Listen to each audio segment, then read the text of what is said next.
Como servir por amor numa geração ofendida? A mensagem dessa casa, irmãos, há 10 anos, Deus nos trouxe para pastorear essa igreja. Nunca esteve nos nossos planos, primeiro de sermos pastores.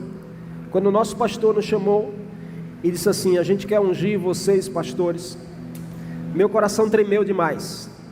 E eu fui para casa e passei a madrugada sem conseguir dormir, porque tamanha era a responsabilidade. Não é fácil ser pastor. Quem olha e vê assim: poxa, eu quero ser porque eu vejo os bônus, mas você não vê o ônus, você não vê o sacrifício, você não vê a renúncia, você não vê as noites que a gente chora sozinho, você não vê o quanto o nosso coração está partido, porque eu não sou pastor de chegar aqui no púlpito e de estar externando a minha alma.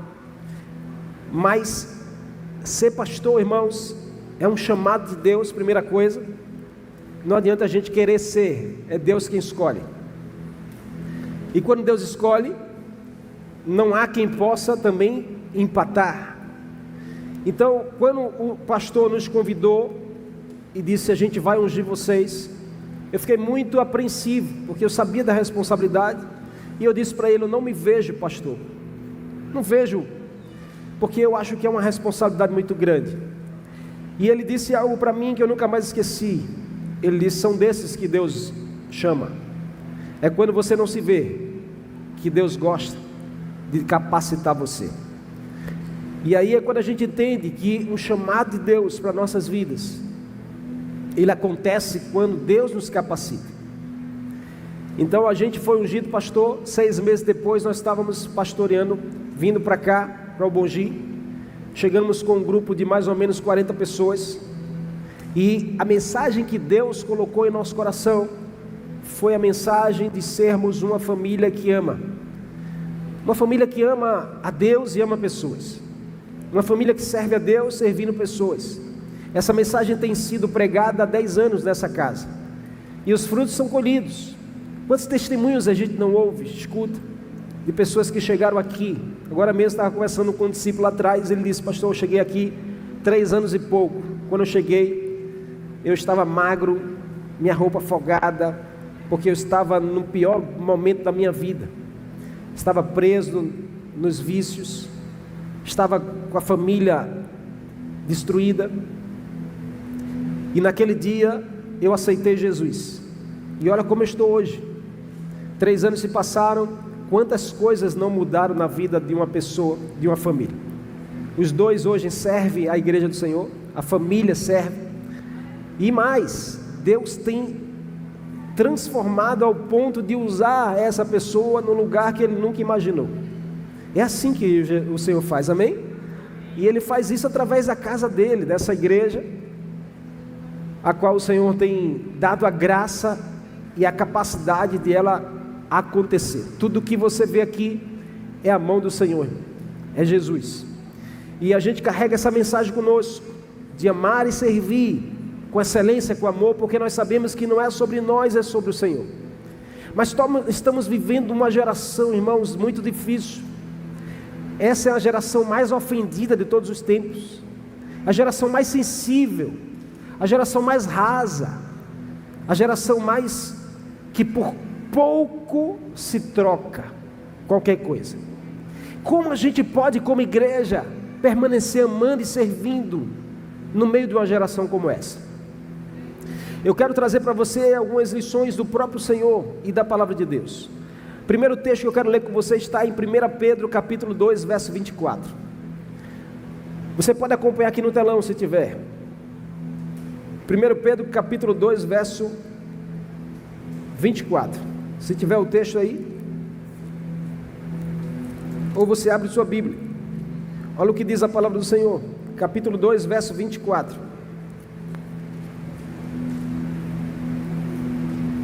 Todos acharam? Quem achou, dá um amém aí. A Bíblia diz assim: Ele mesmo. Diga assim: Ele mesmo. Diga assim: Ele mesmo. Diga mais forte, irmão. Diga: Ele mesmo. Diga: Jesus. Ele mesmo. Diga mais uma vez: Jesus. Ele mesmo carregou nossos pecados em seu corpo na cruz. Uau! Você pode dar uma glória a Deus por isso? Aí o texto diz: a fim de que morrêssemos para o pecado e vivêssemos para a justiça. Por suas feridas nós somos curados. Diga assim: pelas feridas dele eu sou curado. Diga com mais ênfase, diga assim: pelas feridas de Jesus eu sou curado. Irmãos, o Evangelho não começa com o nosso serviço. O Evangelho começa com o serviço perfeito de Jesus. A Bíblia diz que Ele foi obediente até a morte e morte de cruz. Jesus, Ele veio para nos servir, para servir o reino, para servir o Pai que o enviou. Então entenda que o princípio de servir por amor não nasce em nenhuma ideia bonita nossa. Isso aqui não é modinha, não. A igreja é mais servir é porque é moda. Não, irmãos, não é sobre uma ideia bonita, é sobre um valor precioso. Nasce naquela cruz. Quando você olha para a cruz, e nós cremos numa cruz que está vazia, a gente não quer na cruz que carrega Jesus pendurado, porque Jesus não está mais na cruz. A gente crê numa cruz vazia porque é uma mensagem ao nosso coração de que um homem que não tinha pecado, Filho de Deus enviado à terra, morreu por mim e por você naquela cruz. Então a cruz representa o serviço. Na cruz nós não vemos apenas o preço do nosso perdão. Na cruz, irmãos, nós precisamos ver o nosso modelo de vida. Porque Jesus, Ele disse: eu não vim para ser servido, eu vim para servir em resgate de muitos. Então a cruz, a gente sempre ensina isso aqui, a cruz não é o ponto de chegada, a cruz é um ponto de partida. Se você chegou até a cruz, se você conheceu esse Jesus da cruz, você a partir da cruz precisa modelar a sua vida de uma outra maneira. Aquela perspectiva velha fica para trás. Você precisa modelar para um novo formato de vida, um novo jeito de se relacionar, um novo jeito de enxergar as pessoas, um novo jeito de a gente lidar com as circunstâncias difíceis. Na cruz nós somos curados. Nós fomos curados para curar. Nós fomos amados para amar. Nós fomos servidos para servir. Você está comigo aqui, amém? Essa é a mensagem que precisa queimar no meu e no seu coração numa geração como essa. Você não pode deixar de amar e servir. Você não pode perder esse modelo de vida que a cruz nos ensina. Mesmo a gente lidando com uma geração ofendida, mesmo lidando com pessoas difíceis, mas isso não pode deixar de nos modelar para um estilo de vida. Igreja de Jesus precisa mais servir com excelência, com responsabilidade, com comprometimento, porque a mensagem da cruz a gente não pode fazer diferente. E a gente não faz isso porque a gente quer aparecer, a gente faz porque a gente quer falar de Jesus para esse mundo. Nós precisamos aprender princípios e verdades que essa cruz nos ensina. E eu quero, nesses minutos que me restam, falar para você de três realidades, três verdades para o seu coração. A primeira é que, para que eu possa servir, amar, independente do que eu encontro pela frente, independente das pessoas, independente do que me espera, eu preciso entender a primeira verdade que esse texto me ensina, é que a graça, ela vem antes do meu serviço. O que move você a servir pessoas, o que move você a amar pessoas, o que move você a ajudar pessoas, é a graça de Jesus que te alcançou, irmão. Não é porque se você está servindo alguém esperando o que essa pessoa vai te dar, você está se movendo com a intenção equivocada. E aí você vai se frustrar. A razão de muitas pessoas desistirem de servir é porque a intenção estava no lugar errado, a perspectiva estava de forma errada. Quando eu e você entendemos que o que nos move para ir na direção de alguém, ajudar essa pessoa, abençoar essa pessoa, amar essa pessoa, abraçar essa pessoa e buscar essa pessoa, é porque a graça de Jesus me alcançou naquela cruz. 1 João capítulo 13, verso 4 e 5, esse texto é lindo e é poderoso. Esse texto diz que levantou-se Jesus da ceia que estava, tirou as suas vestes, tomando uma toalha, cingiu na cintura, depois deitou água na bacia e começou a lavar os pés dos discípulos, enxugando-lhes com a toalha que estava na sua cintura. Jesus, sendo o Senhor, ele se ajoelha e começa a lavar os pés daqueles homens que estavam com ele naquela mesa, inclusive o Judas que iria traí-lo e o Pedro que iria negá-lo. Então Jesus lava os pés dos discípulos na noite em que ele seria traído, incluindo os pés desses homens. Isso nos ensina, irmãos, que o serviço de Cristo não foi uma recompensa pela fidelidade dos seus discípulos. Jesus não estava lavando os pés porque os discípulos, vocês são top demais, vocês são leais, vocês são fiéis, vocês não faltam a nenhuma reunião, vocês obedecem à direção pastoral. Não, Jesus não estava fazendo isso porque eles tinham algo para dar para Jesus. Nós não podemos, irmãos, como igreja do Senhor, ou seja quem for, você que está aqui, visitante, amigo, alinha teu coração hoje, para que você se torne um homem nessa geração, uma mulher, que tem um entendimento do serviço, do amor real. Jesus não estava fazendo isso porque aqueles homens eram fiéis ao seu discipulado, não era isso, era sobre o que ele iria tornar na vida daqueles homens. Ninguém serve por amor enquanto não for profundamente convencido de que já foi servido sem merecer. Sabe qual foi aquela mensagem de Jesus se ajoelhar, lavar os pés daqueles homens? Era dizendo assim: vocês não merecem, mas eu estou fazendo por amor. Uau, irmão, quem não é constrangido quando alguém serve, mesmo que essa pessoa não mereça o teu serviço? Você que está aqui, igreja do Senhor, são quase 2.000 corações alcançados nessa casa em 10 anos. Eu não vou dizer 100%, mas tenho certeza que 99 foram constrangidos pelo serviço nessa casa. Porque se tem uma coisa que nós carregamos como igreja, é essa essência. A gente não serve porque quem está sendo serviço merece. A gente serve porque nós fomos constrangidos pela graça de Jesus e nos faz servir as pessoas sem esperar nada em troca. Essa é a maior mensagem que você pode dizer para as pessoas, sem mesmo abrir a sua boca. Jesus estava lavando os pés daqueles homens, não era porque eles eram fiéis, não, era porque eles precisavam ser convencidos de que eles, sem merecer, foram servidos. E aí, irmãos, aí é onde nós somos impulsionados. Por quê? Porque se tem uma coisa que quebra o teu orgulho, é quando alguém te serve e você diz assim: eu não merecia o que essa pessoa fez por mim. Jesus estava quebrando o orgulho daqueles homens.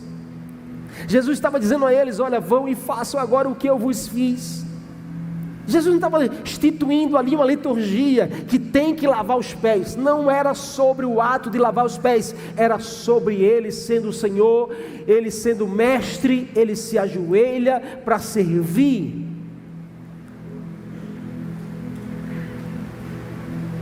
O orgulho, meus irmãos, serve para a gente ser visto. Quem serve sem abrir mão do seu ego e orgulho, serve porque quer ser visto. O legalismo serve para merecermos. Quem serve sendo legalista, serve porque quer ter merecimento. A gente precisa tratar muito nosso coração sobre isso. Numa geração como essa, se a gente não cuidar das nossas emoções, a gente vai dizer: eu já mereci há muito tempo ocupar esse cargo, eu já mereci há muito tempo estar à frente dessa célula. Irmãos, a gente não serve por legalismo, a gente não serve para merecer algo, mas só a graça do Senhor faz alguém se ajoelhar e lavar os pés sujos de outra pessoa. E a graça nunca é individual, a graça tem um DNA geracional. A graça que te levantou também é para levantar mais alguém. Ei, irmão, em nome de Jesus, balança essa pessoa que está ao seu lado e diga assim: se você já foi servido por alguém, é porque esse serviço quer te levantar para você servir alguém. A graça que te levantou, a graça que te alcançou, ela quer te levantar para você também ajudar alguém mais a se levantar. Vocês estão me entendendo nessa noite?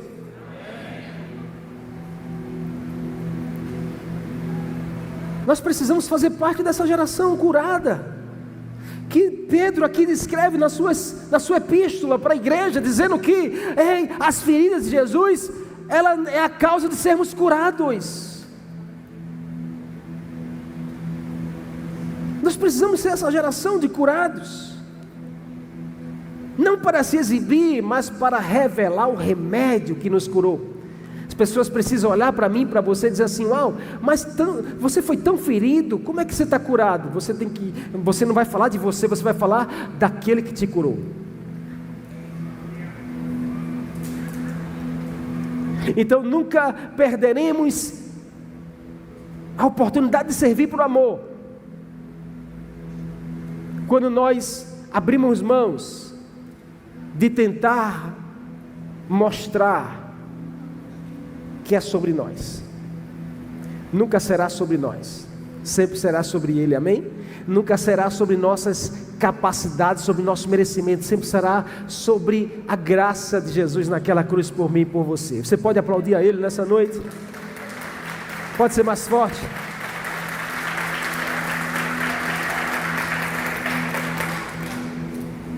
Então a primeira verdade, irmãos, é que a graça, ela vem antes do serviço. Voluntários dessa casa, discípulos dessa casa, irmãos em Cristo que estão aqui, o que te faz servir pessoas é a graça de Jesus. O que te faz evangelizar pessoas é a graça de Jesus.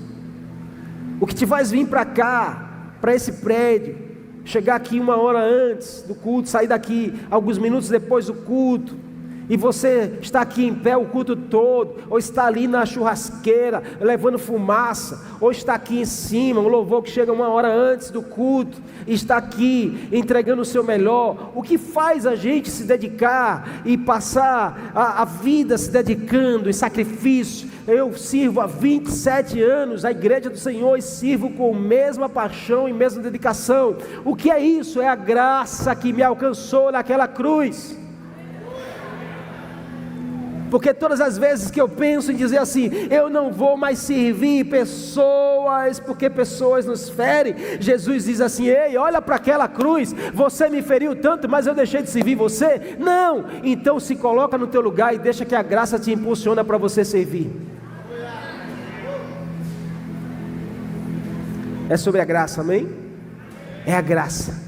É a graça que não nos deixa ficar parados, é a graça que nos faz estar em movimento, é a graça que nos faz sair da nossa casa, investir do dinheiro que o Senhor nos dá, e dizer assim: nós vamos comprar comida e vamos abençoar pessoas que estão precisando lá fora.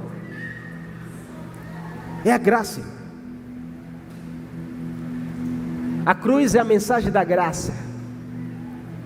Segunda verdade é que a ferida recebida se torna remédio.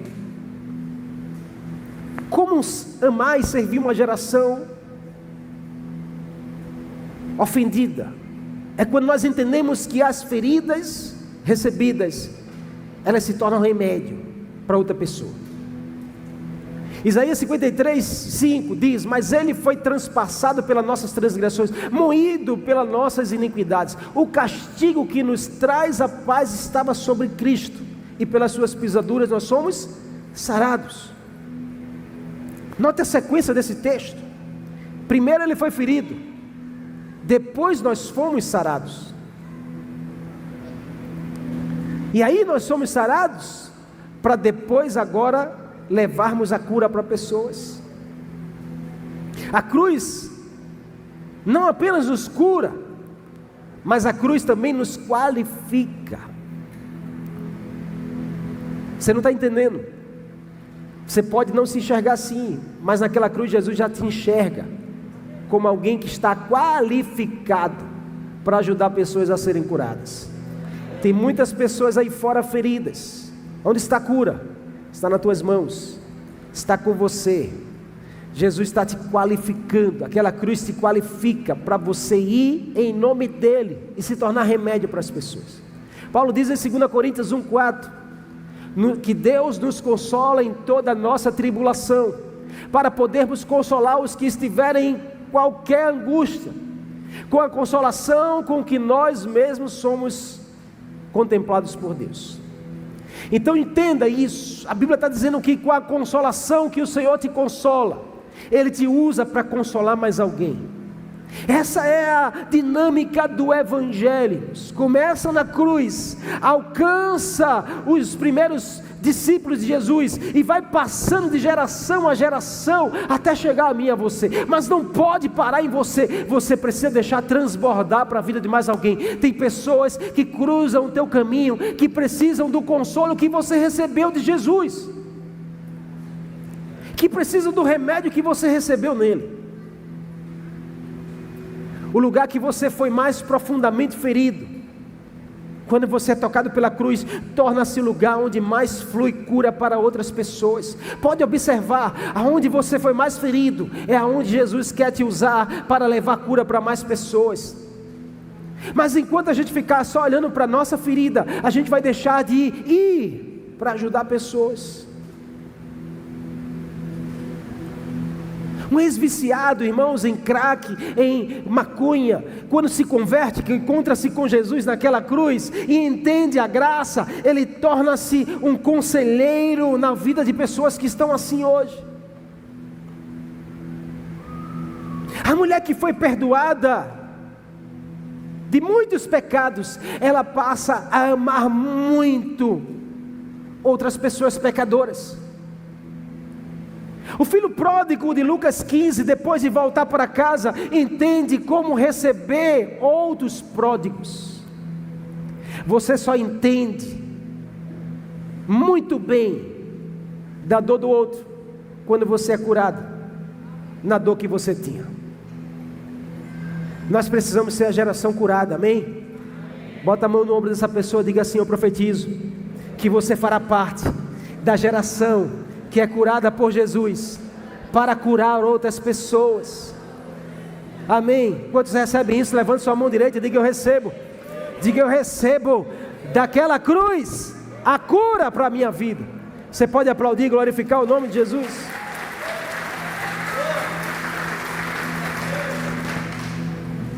Quando nós somos curados por Jesus, nós recebemos o que nós nunca tivemos. Quando você é curado da orfandade, eu tinha orfandade na minha vida, nunca tive um pai presente. Meu pai deixou a casa muito novo, não tenho lembrança do meu pai em casa. E eu tinha essa lacuna aberta na minha alma, de orfandade. Isso me fazia ser um jovem rebelde, insubmisso, um jovem durão, que não se submetia à direção de ninguém, à ordem de ninguém. Quando eu me converti, irmão, foi um grande choque, porque eu tinha que ser obediente ao meu líder.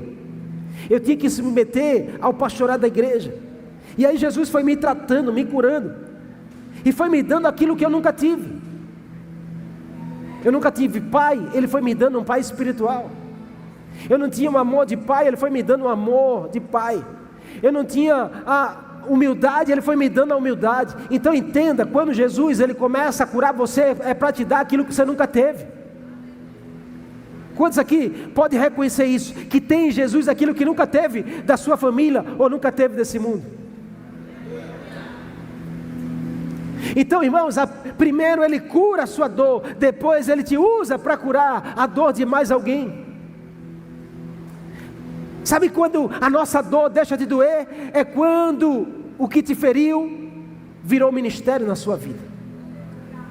Sabe quando a tua dor vai parar de doer? É quando você entender que Jesus quer curar essa dor para fazer nascer um ministério. Porque ferida curada é ministério aberto. O problema é que a gente se perde na nossa ferida e a gente fica parado lá anos e a gente não faz nascer um ministério. Jesus está falando com alguém aqui nessa noite. Tem um ministério para nascer há muito tempo já e você está segurando. Deixa Jesus te curar nessa área da sua vida e você vai ver o ministério nascer. Tem pessoas que vêm carregando a orfandade há muito tempo. Está na hora de você ser curado nessa ferida da sua alma e você se tornar um pai, uma mãe espiritual na vida de pessoas. Abra o seu coração para cuidar de pessoas. Abra o seu coração para ajudar pessoas a se consolidar na igreja, a se preocupar com vidas que vão chegando. Abra o seu coração para evangelizar, para alcançar os perdidos. Abra o seu coração para você ser uma referência. Enquanto você estiver só ligado na sua ferida, você está perdendo o ministério que Jesus quer fazer nascer em você. Supere, diga a essa pessoa aí, está na hora de você superar essa dor. A dor que você supera se torna o terreno da sua vida espiritual. A razão de muitas pessoas estarem ainda aprisionadas na ferida é porque não entenderam que Jesus está te chamando para um ministério específico. Igreja fala de ministério. Igreja não é reunião de pessoas que vêm aqui semanalmente e saem por essas portas e vão viver a sua vida normal. Não. Igreja é um ajuntamento daqueles que entendem que são chamados para um propósito nesse tempo. Então pergunta essa pessoa assim: qual é o ministério que você está exercendo? Pergunta a ela aí: qual é o ministério que Jesus tem para a sua vida?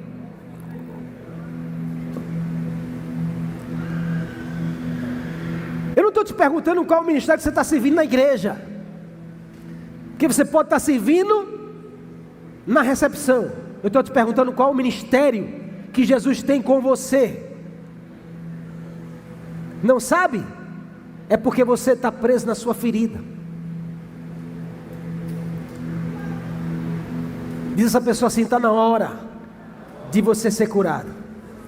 Está na hora, diga assim, de você se levantar e você fazer nascer um ministério poderoso.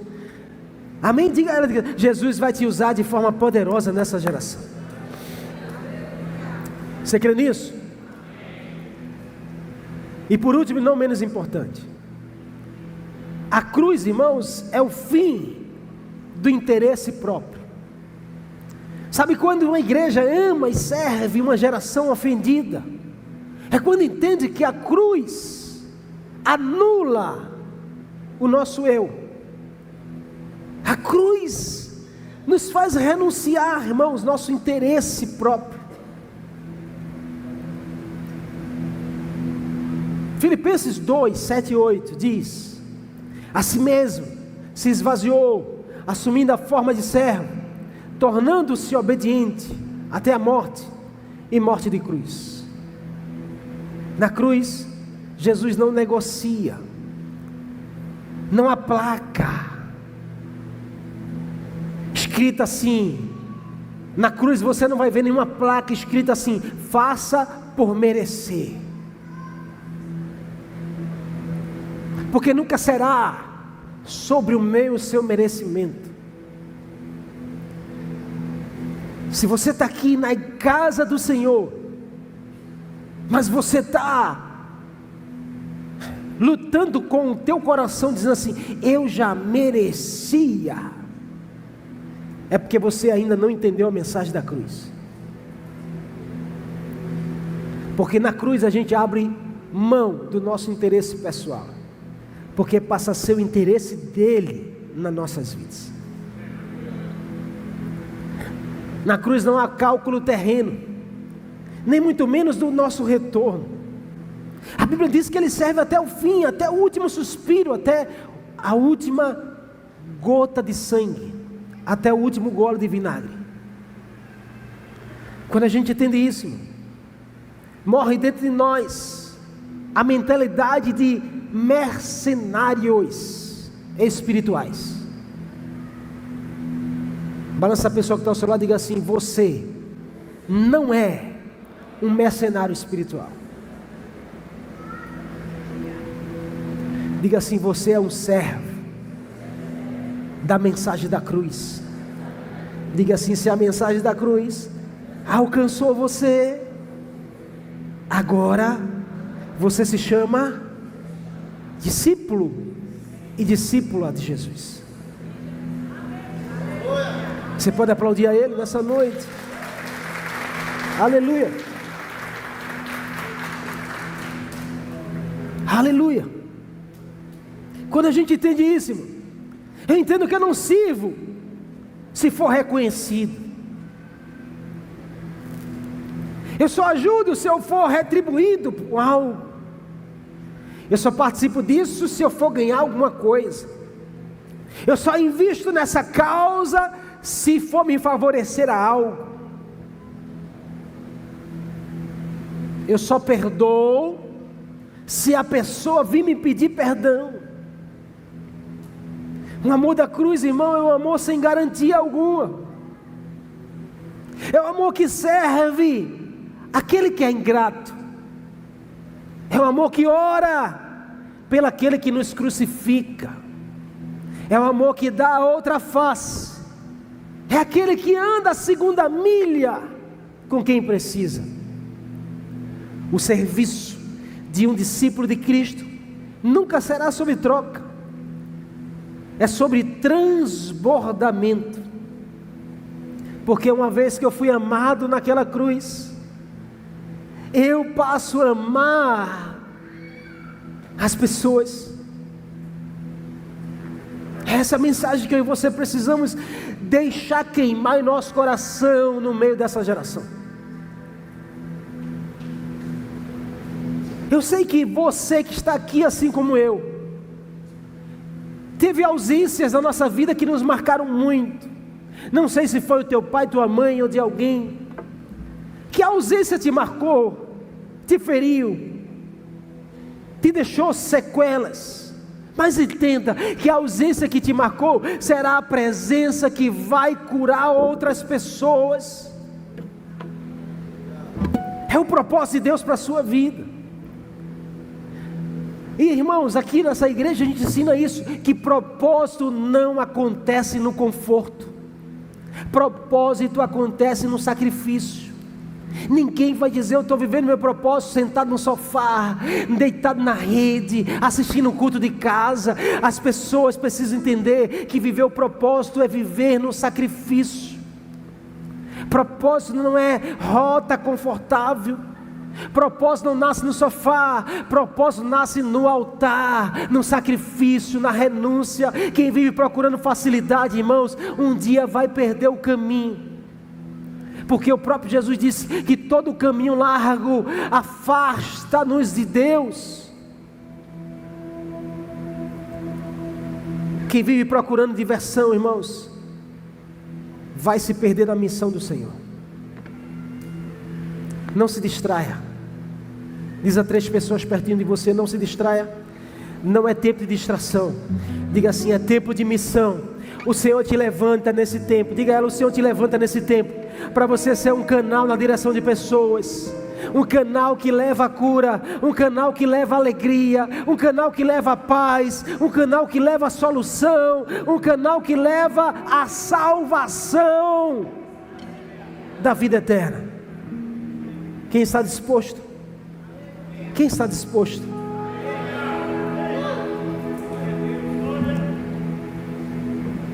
Se torna esse homem e essa mulher curado.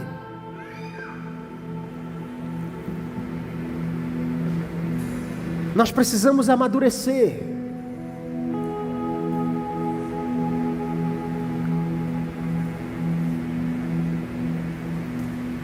Se você olhar para a Bíblia não ensina sobre adolescência. Na Bíblia você não vai encontrar essa fase chamada adolescência que a psicologia moderna implantou. Na Bíblia só tem criança e adulto. Mas a psicologia moderna, ela trouxe uma faixa etária de lacuna para dizer que você tem direito a viver uma fase da sua vida que você fica sem responsabilidade, sem rumo. E mais, a psicologia de hoje diz que adolescente vai até os 30 agora. Diga assim, está repreendido. Diga mesmo, está repreendido. E sabe o que a psicologia ensina? Que adolescente, o que é adolescente? O que é adolescente? O que é adolescente? Diga aí. É isso mesmo, você sabe. É aborrecente. O que mais? O que mais? Me ajuda aí. Malcriação. Rebeldia. O que mais? Olha o que a psicologia implantou no meio de uma geração. Porque na Bíblia você não encontra isso. Na Bíblia você vai ver jovens que a psicologia diz que é adolescente, como Davi. Você não vê Davi? Eu sou adolescente, rebelde, birrento, malcriado, perdido. Não, irmão. Se a gente não cuidar, nós nos tornamos velhos adolescentes dentro do reino de Deus, da igreja do Senhor. Birrentos, malcriados, ofendidos e sem cumprir o chamado e o propósito de Deus nas nossas vidas. Nós precisamos fazer parte da geração de curados, que se levanta para dizer: Senhor, a ferida que havia em mim, o Senhor curou naquela cruz, e ao curar, abriu o ministério da minha vida. Sabe onde você vai ter mais ousadia? É onde você era mais ferido. Quando Jesus cura, Ele te entrega uma unção de cura para você usar na direção de mais alguém. Pode observar que seu maior e mais poderoso testemunho vem da área onde você era mais ferido. E aí não se cale, igreja do Senhor, porque Jesus quer usar você com o ministério nessa área. Jesus quer te levantar nessa geração, como Ele fez com Abraão. Na Bíblia, irmãos, homens assim só se tornaram quem eles foram quando eles entenderam que precisavam ser curados pelo Senhor e empurrados para viver a missão. Moisés, Davi, Esther, Jesus nunca fugiram do sacrifício, porque quem foge do tratamento foge do propósito. Diga assim: quem abraça o sacrifício descobre o que nasceu para ser. Balança a pessoa assim pela última vez, assim: está na hora de você descobrir o que você nasceu para ser. Diga ela assim: não evite o Calvário. Diga: não evite o Calvário. Diga ela: não evite o Calvário. Não evite a cruz na sua vida. Não evite o tratamento de Jesus, porque quem evita o Calvário não experimenta da ressurreição que o Senhor tem para a sua vida. Você está preparado nessa noite? Fecha teus olhos. O Senhor te enxergou. O Senhor te enxergou, amém? Te enxergou nas tuas feridas, te enxergou ainda nas tuas dores. E ali no meio o Senhor tratou com você. Então você precisa se ver assim, como homem e mulher tratado por Jesus, curado pelo Senhor, e chamado para você servir e amar as pessoas. Essa é a missão da igreja de Jesus, é amar e servir as pessoas, como o Senhor amou e serviu a você. Então volte-se para a cruz, deixe que as pisaduras de Jesus toquem as áreas da sua vida que são necessárias. E quando você se levantar desse lugar, você se levantará como alguém enviado pelo Senhor para um chamado. Você tem um chamado, você tem um propósito, você nasceu com uma missão específica. Não cale, não adormeça o chamado do Senhor para a sua vida. Nessa noite Ele está despertando corações aqui nesse lugar, porque 10 anos é agradecer pelo que o Senhor já fez, mas também é virar uma chave para algo novo, para uma nova estação. E nós cremos que o Senhor levantará pessoas para viver essa nova estação, empoderadas por esse chamado e por essa unção do Senhor específico. Você recebe isso?